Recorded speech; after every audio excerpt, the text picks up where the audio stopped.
अल्हम्दुलिल्लाहि रब्बिल आलमीन वल आक़िबतु लिल मुत्तक़ीन वस्सलातु वस्सलामु अला सय्यिदिल अंबियाइ वल मुरसलीन व अला आलिहि व अस्हाबिहि व अज़वाजिहि व ज़ुर्रिय्यातिहि व औलियाइ मुहब्बतिहि व उलमाइ मिल्लतिहि अजमईन।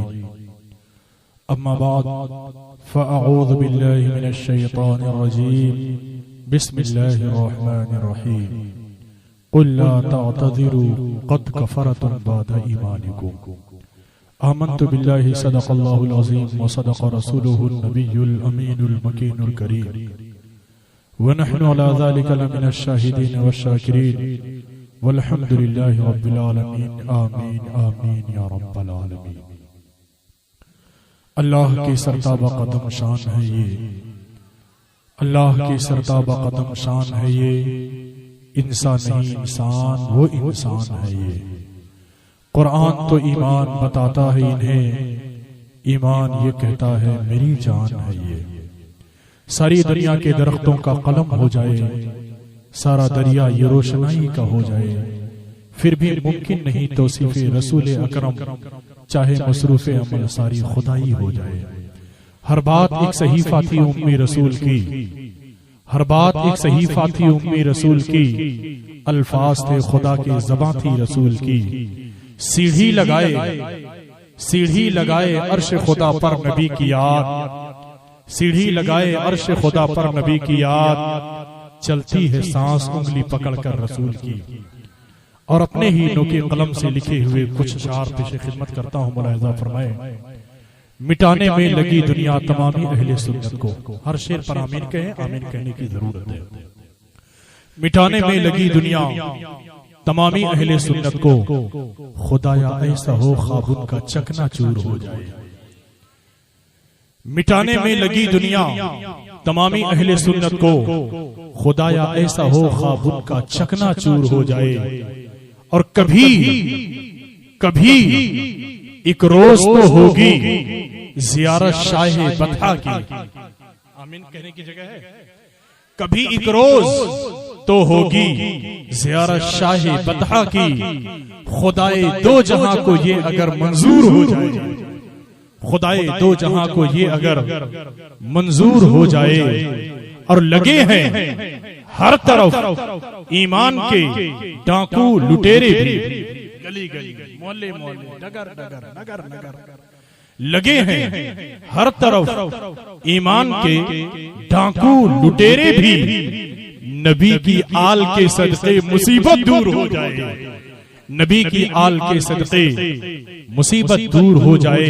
और चैलेंज है अब से लेकर के कयामत तक के लोगों के लिए, नबी को अपने जैसा तुम बशर कहते हो तो देखो। नबी को अपने जैसा तुम बशर कहते हो तो देखो, नबी को अपने जैसा तुम बशर कहते हो तो देखो। नबी रख दे कदम तो संग भी काफूर हो जाए, नबी रख दे कदम तो संग भी काफूर हो जाए। और मेरी तुरबत पे आका जिस घड़ी मुनकर नकीर आए। हर किसी की कब्र में आएंगे ना, हर किसी की कब्र में आएंगे, वहशत का आलम होगा।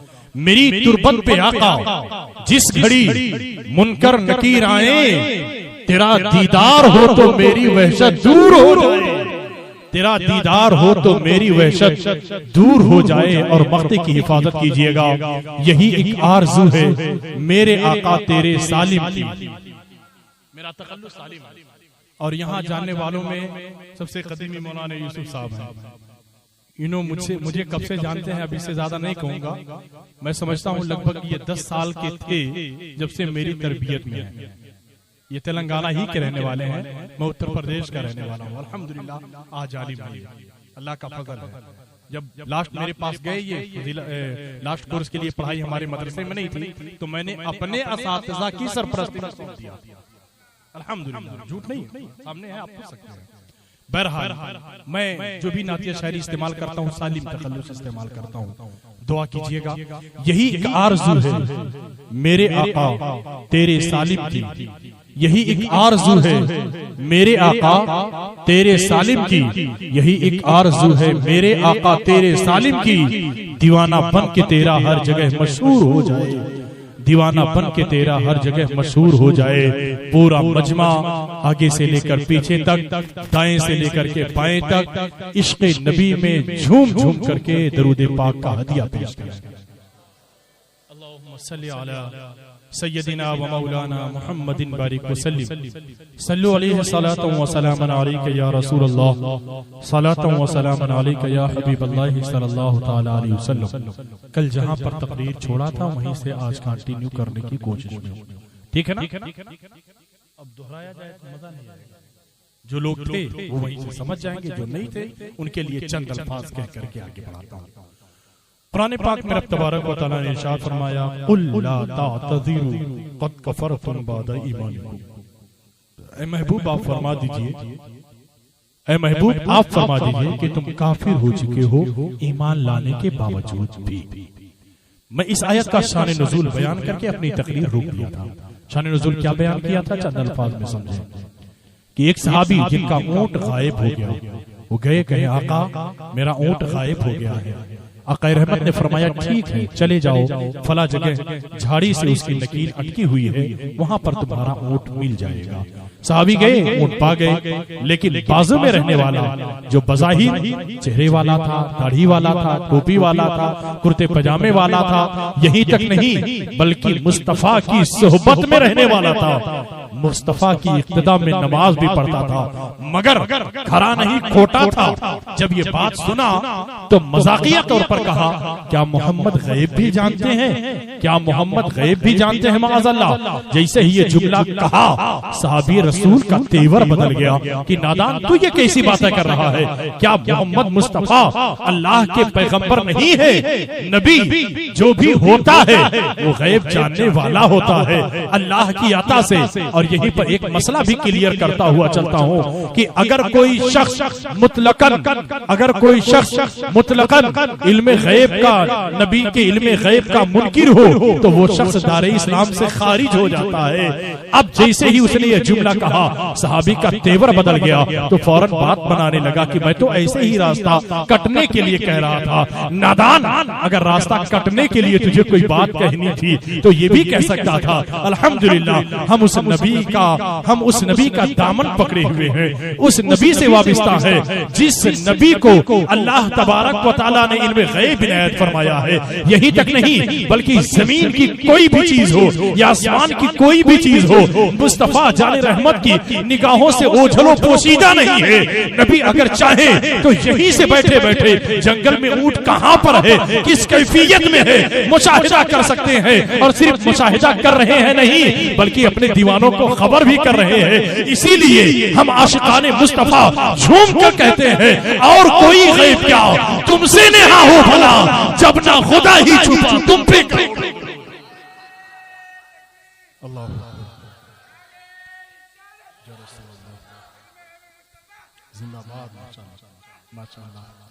अब ये तो क्लियर हो गया कि मुस्तफा जाने रहमत को गैब का इल्म है, कोई शक व शुबहे की बात।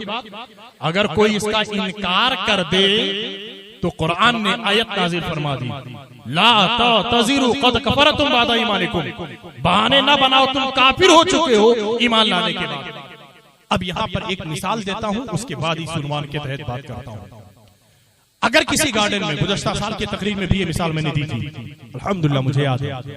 अगर किसी बागीचे में, किसी गार्डन में आप खिंजीर को छोड़ दीजिए, अब जब खिंजीर को आप छोड़ेंगे तो वो कहां जाएगा? फूलों को तलाशने के लिए। क्या तलाशेगा? गंदगी तलाशेगा, गिलाज़त तलाशेगा। लेकिन अगर वहीं गार्डन में, बागीचे में आप एक तितली को छोड़ दीजिए तो वो कहां जाएगी? फूल तलाशेगा। अपनी अपनी कैफियत अपनी अपनी सोच। उसूल तो यही है ना, कुल्लू इनाइन यतरस्सहु बिमा फीह, हर बर्तन से वो टपकता है जो उसमें होता है। अगर टाकी के अंदर आप पानी भर दीजिए, जब टोटी खोलिएगा तो उसमें से पानी निकलेगा। अगर टाकी के अंदर दूध भरा हुआ हो, आप टोटी खोलेंगे दूध निकलेगा। अगर टाकी के अंदर शहद आपने रख दिया हो, टोटी खोलेंगे आपको शहद मिलेगी।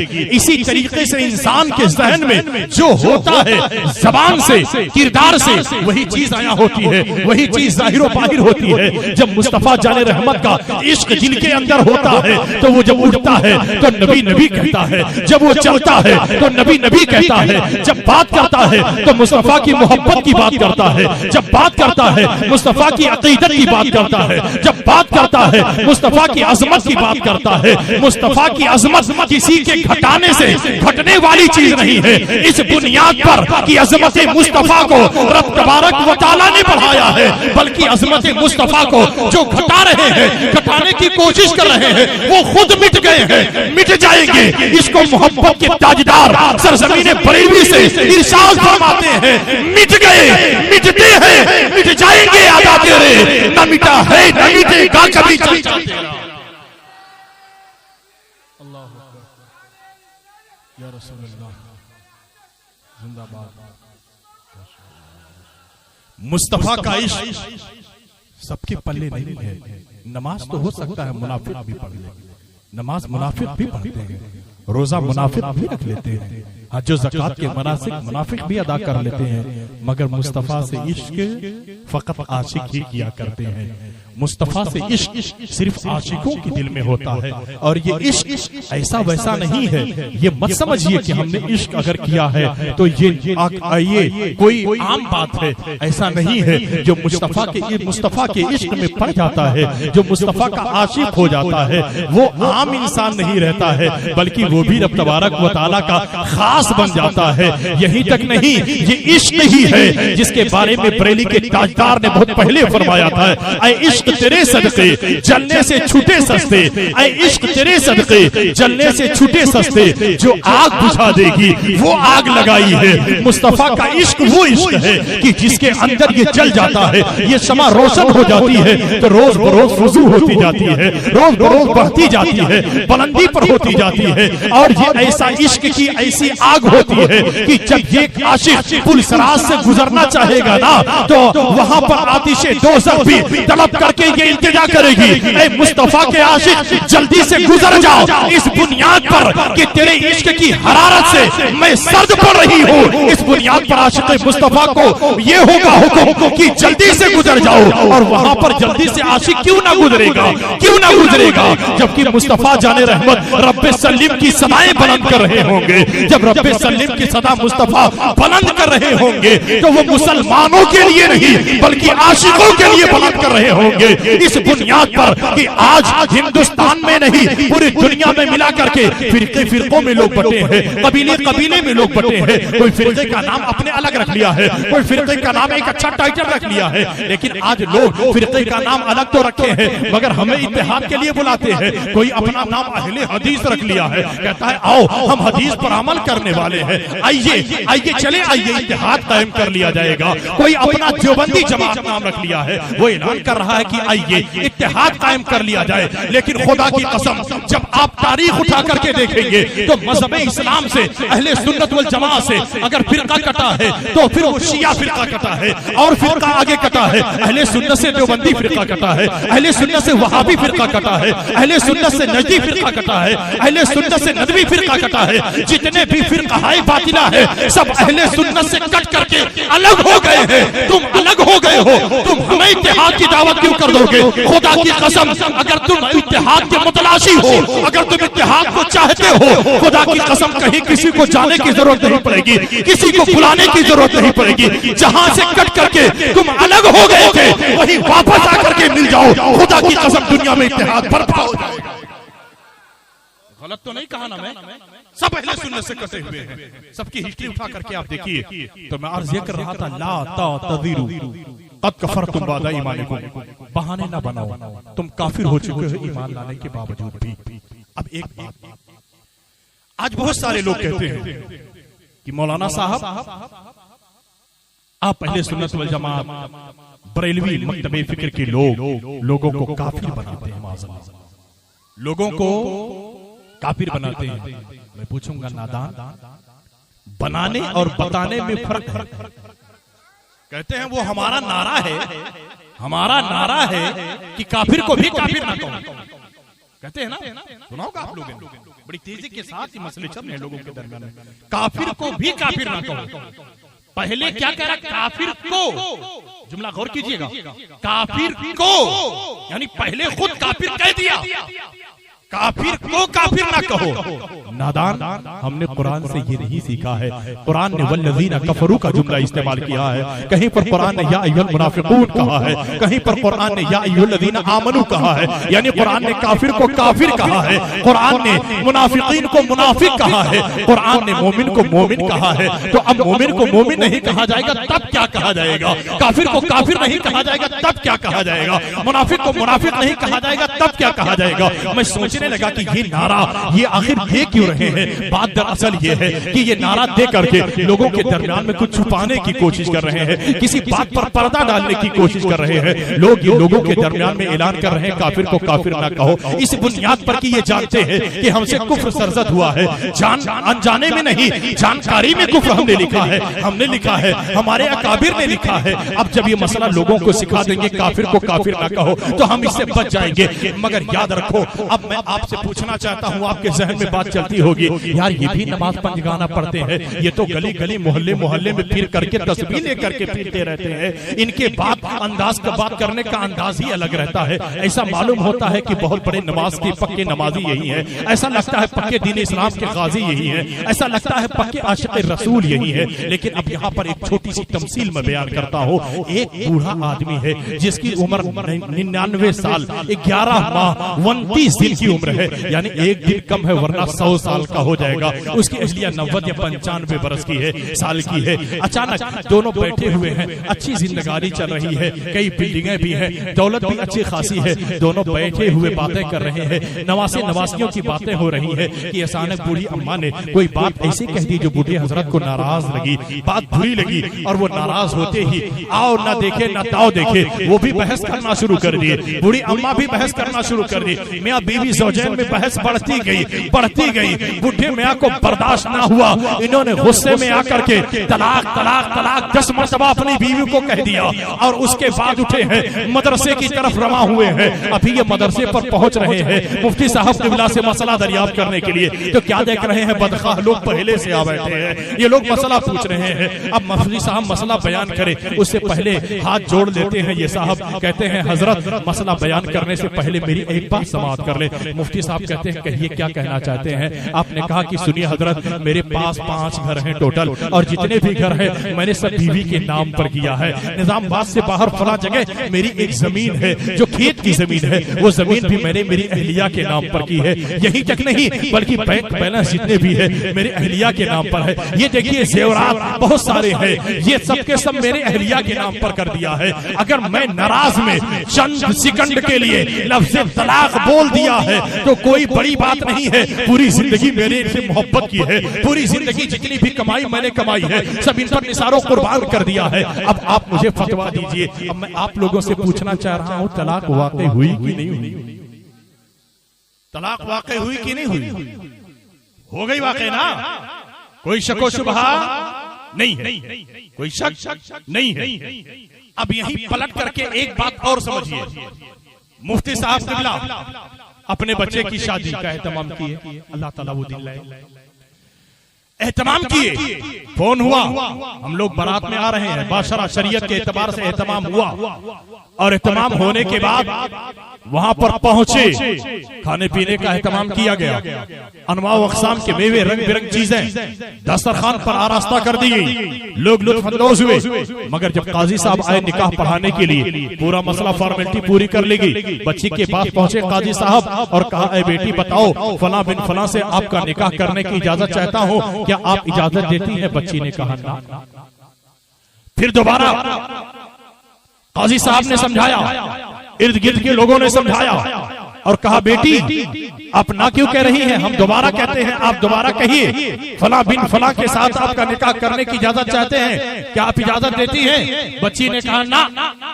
अब मुझे आप बताइए, क्या मुफ्ती साहब ये कह सकते हैं खड़े होकर के कि मेरे समझी साहब हमने खर्चा बहुत ज्यादा कर दिया है, बाराती बहुत ज्यादा आए हैं, आपने भी खर्चे का एहतमाम खूब किया है, आप भी खर्चा ज्यादा कर दिए हैं, लिहाजा मैं ये चाहता हूँ कि बेटी दुल्हन को हमारे साथ रवाना कर दिया जाए, इसलिए कि खर्चे ज्यादा हो गए हैं। अब बताइए क्या मुफ्ती साहब ये दावा कर सकते हैं? क्यों क्यों? बच्चे को लेने के लिए कई सौ बाराती आए, खाना खिलाया गया, मेवे खिलाए गए, पानी पीने का बेहतरीन से बेहतरीन इंतजाम किया गया। अब दोनों मिसालों का निचोड़ लीजिए कि निकाह में अगर बीवी है, लाख आपने मोहब्बत जताई, लाख आपने मोहब्बत दिखाई, लाख आपने मोहब्बत किया, लेकिन जब आपने तलाक कह दिया तो बीवी आपके निकाह से खारिज हो गई। जब आपने तलाक कह दिया, तलाक कहने की बुनियाद पर बीवी निकाह से निकल गई। और दूसरा पहलू, आपने सारे एहतमाम किए, सारे इंतजामात किए, लेकिन बच्ची कबूल ना की तो आपको बारात खाली वापस लेकर के आनी पड़ेगी।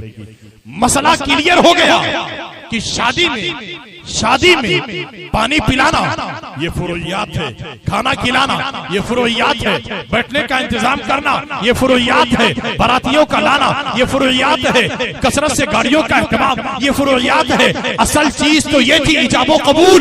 अगर 2-3 लोग मिल करके घर के गए होते, इजाबो कबूल हो जाता, बच्ची आसानी के साथ ला सकते थे। ऐसे ही बीवी पर पूरी जिंदगी निसार किया, निछावर किया, लेकिन जब तलाक कह दिया इंसान तो फिर बीवी निकाह से निकल गई है। नहीं हूबहू ऐसे ही समझो, अगरचे दाढ़ियां आपकी लंबी हो कोई बात नहीं है, टोपी बड़ी हो छोटी हो कोई बात नहीं है, कुर्ता छोटा हो बड़ा हो कोई मसला नहीं है, लेकिन खुदा की कसम जब तुमने जानबूझ करके मुस्तफा की शान में जर्रा के बराबर भी गुस्ताखी का मुर्तकिब किए हो गए हो, अगरचे तुम्हारे पास नमाजों के तहफ़ है, अगरचे रोजे तुम्हारे पास है, अगरचे तुम बड़े बड़े दारुल बना लिए हो, अगरचे तुम्हारे पास मसाजिद के अंपार हो, लेकिन खुदा की कसम मुस्तफा की शान में जब तुमने गुस्ताखी कर लिया है, वही तुम्हारा ईमान बर्बाद हो गया है, वहीं पर तुम ईमान से निकल गए हो। अब मैं आपसे पूछना चाहता हूँ, जितने भी देवबंदी है वो मुस्तफा जाने रहमत के इल्म गैब का इनकार करते हैं कि नहीं करते हैं? तबलीगी है, मुस्तफा के इल्म गैब का इनकार करते हैं या नहीं करते हैं? अहले हदीस है, मुस्तफा के इल्म गैब का इनकार करते हैं कि नहीं करते हैं? जबकि कुरान पाक में दूसरी जगह रब तबारक व तआला फरमाता है, आलिमुल गैब फला युज़हिरु अला गैबिही अहदा, कि गैब का जानने वाला अपने गैब पर किसी को मुसल्लत नहीं फरमाता, इल्ला मन इर्तज़ा मिन रसूल, सिवाय अपने पसंदीदा रसूलों के। अब मुस्तफा जाने रहमत रब के महबूब है कि नहीं है, दानाए गयूब है कि नहीं है, खत्मुर रसूल है कि नहीं है, लेकिन दुनिया कुछ भी कहे, हम आशिकाने रजा झूम करके यही कहते हैं, और कोई गैब क्या तुमसे नेहा हो भला, जब ना खुदा ही छुपा तुम पे करोड़ों। नारे तकबीर, नारे रिसालत, नारे रिसालत, जश्न ईद मिलादुन नबी, जश्न ईद मिलादुन नबी, मसलके आला हजरत, उलमाए अहले सुन्नत, उलमाए अहले सुन्नत, नारे तकबीर, नारे रिसालत।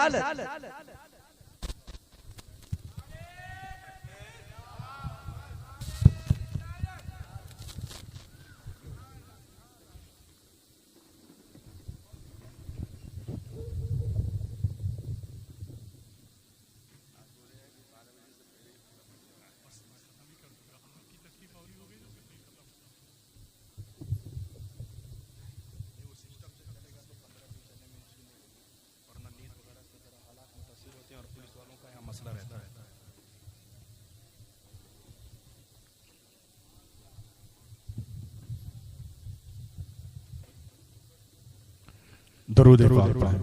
अल्लाहुम्मा सल्ली अला सय्यदिना व मौलाना सल्लु अलैहि सलातु व सलाम अलैका या रसूल अल्लाह, सलातु व सलाम अलैका या हबीब अल्लाह सल्लल्लाहु तआला अलैहि वसल्लम। ये तो मैंने आपको एक मिसाल दी, अब एक मिसाल और भी। सहाबी रसूल हजरत अब्दुर्रहमान बिन अबू बकर रज़ी अल्लाह तआला अन्हुमा, हजरत अब्दुर्रहमान ईमान नहीं लाए थे, ईमान नहीं लाए थे। जब ईमान ले आए तो वालिदे बुजुर्गवार से बात होने लगी। बात होते होते आपने फरमाया कि अब्बू जान, एक बार जंग के आलम में मैं देखा कि एक शख्स दूर से आ रहा है। मेरी निगाह उस शख्स पर पड़ी और मैं तेजी के साथ तलवार सौंता और हमला आवर होने के लिए आगे बढ़ा।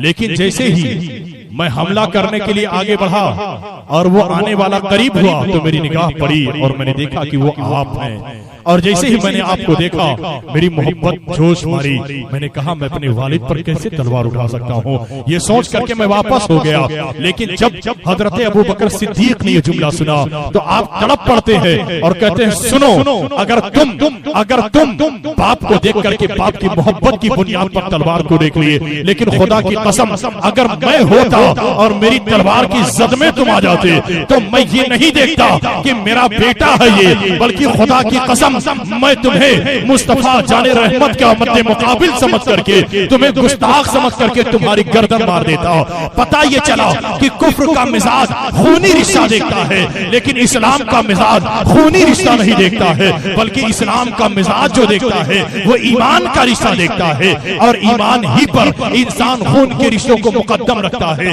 आज बड़े अफसोस के साथ कहना पड़ा है हमारे मुआशरे में बड़ी सारी बुराइयां जन्म ले चुकी है। खुसूसियत के साथ हम एक दूसरे के पर दस्तोगरीबा हो जाते हैं। थोड़ा सा भी अगर कोई मसला मकरूहात का भी सरजद हो जाता है तुरंत मापे से बाहर, ये कौन सा तरीका है, ऐसा नहीं ऐसा होना चाहिए। मैं पूछना ये चाहता हूँ क्या हम मुस्तफा जाने रहमत के मानने वाले हैं? क्या हम सैयदी सरकार आला हजरत के मानने वाले हैं? क्या हम पीराने पीर रोशन जमीर के मानने वाले हैं? क्या हम दाता अली हजवेरी के मानने वाले हैं? क्या ख्वाजा बंदा नवाज गेसू दराज के मानने वाले हैं? क्या ख्वाजा अजमेरी के मानने वाले हैं? अगर हम इनके मानने वाले हैं, इन्होंने हमें नरम मिजाजी सिखाई है, इन्होंने हमें इंसानियत से मोहब्बत करना सिखाया है। अब ये बात अगर कह करके चला जाऊं तो लोग आपको ये मिजाज देंगे कि मुस्तफा जाने रहमत ने काफिरों को अपनाया है, मुस्तफा जाने रहमत ने काफिरों के साथ अच्छा बर्ताव किया है। आप ऐसा क्यों मुसलमान के साथ बर्ताव करते हो? तो जाते जाते ये आखिरी पैगाम की हैसियत से मैं ये जुमला दे करके जाना चाह रहा हूँ। जहां पर तुमने ये हदीस पढ़ी कि मुस्तफा जाने रहमत ने काफिरों के साथ अच्छा बर्ताव पढ़ा, क्या उस किताब में तुमने ये हदीस नहीं पढ़ी है कि मुस्तफा जाने रहमत ने मस्जिद नबवी में मिंबर शरीफ पर खड़े होकर के ये ऐलान किया कि ऐ फला मस्जिद से तू निकल जा इस बुनियाद पर कि तू मुनाफिक है, ऐ फला बिन फला तू मस्जिद से निकल जा इस बुनियाद पर कि तू मुनाफिक है। अब यहाँ से क्या मिजाज मिला है? बेशक कुफ्र के सामने हम अपने आप को नरम करके पेश करेंगे ताकि मजहब इस्लाम की तरफ आने में उसे रग़बत में असर आए, लेकिन जो ईमान में होने का दावा करते हैं और खरे ना होकर के खोटे बने हैं, जो मजहब इस्लाम का ही नुकसान करते हैं, इनको हम कभी भी नरमी का बर्ताव नहीं कर सकते हैं, बल्कि सख्ती का बर्ताव करके मुस्तफा जाने रहमत ने हमें यह पैगाम दिया है। अब ये बात ध्यान में रखिएगा कि अगर मुस्तफा जाने रहमत के इल्मे गैब का कोई इनकार करता है तो ये मकरूहात का मसला नहीं है, ये कोई छोटी बात नहीं है, बल्कि ये बड़ी बात है। अगर इल्मे गैब मुस्तफा का कोई इनकार करता है तो कुरान ने कहा है ला तातज़िरू क़द कफ़रतुम बादा ईमानिकुम, बहाने न बनाओ तुम काफिर हो चुके हो ईमान लाने के बाद। और जो ईमान लाने के बाद कुफ्र में चला जाता है उसे काफिर ही नहीं बल्कि मुर्तद कहते हैं, और जो मुर्तद होता है वो वाजिबे कत्ल होता है। अब यहीं से हमें ये भी मसला समझ में आया कि मुस्तफा जाने रहमत जिनके हम और आप जिनके दामने करम से वाबिस्ता है, जिनका दामन पकड़े हैं, हम किसी ऐसे नबी का दामन नहीं पकड़े हैं, शायद वो किसी और नबी का दामन पकड़े होंगे, मगर खुदा की कसम जिस नबी के दामन से हम लिपटे हुए हैं वो तहतुस सरा के अंदर की खबर रखता है, वो आसमान की भी खबर रखता है। यही तक नहीं बल्कि जन्नत और दोज़ख की खबर रखता है। यही तक नहीं बल्कि अपने उम्मत के हालातों कैफियत को भी मुशाहिदा कर रहे हैं। जब भी सैयदी सरकार आला हजरत ने हमें यही सबक दिया है, और कोई गैब क्या तुमसे नेहा हो भला जब ना खुदा ही छुपा तुम पे करोड़ों दरूद। तो मैं अर्ज़ कर रहा था ला तातज़िरू क़द कफ़रतुम बादा ईमानिकुम, बहाने ना बनाओ तुम काफिर हो चुके हो ईमान लाने के बावजूद भी। खबरदार खबरदार खबरदार, इल्म गैब मुस्तफा के तहत कभी भी कोई भी बात ऐसी मत करना जिससे आपका ईमान हकारात हो जाए। कल काजी अयाज का फतवा मैं आपके सामने रखा था कि अगर मुस्तफा जाने रहमत की नालैन को कोई नईल यानी तस्गीर का जुमला इस्तेमाल इस्तेमाल करते हैं कारत से तो वो काफिर हो जाएगा। अब मुझे आप बताएं कि मुस्तफ़ा जान रहमत की बारगाह कितनी बारीक बारगाह है, कितनी एहतियात की जगह है, और एहतियात जो करेगा इंशाअल्लाह रहमान दुनिया में भी कामयाब रहेगा, आखिरत में भी कामयाब रहेगा। अस्तगफिरुल्लाह रब्बी मिन कुल्लि ज़ंबिन व अतूबु इलैह।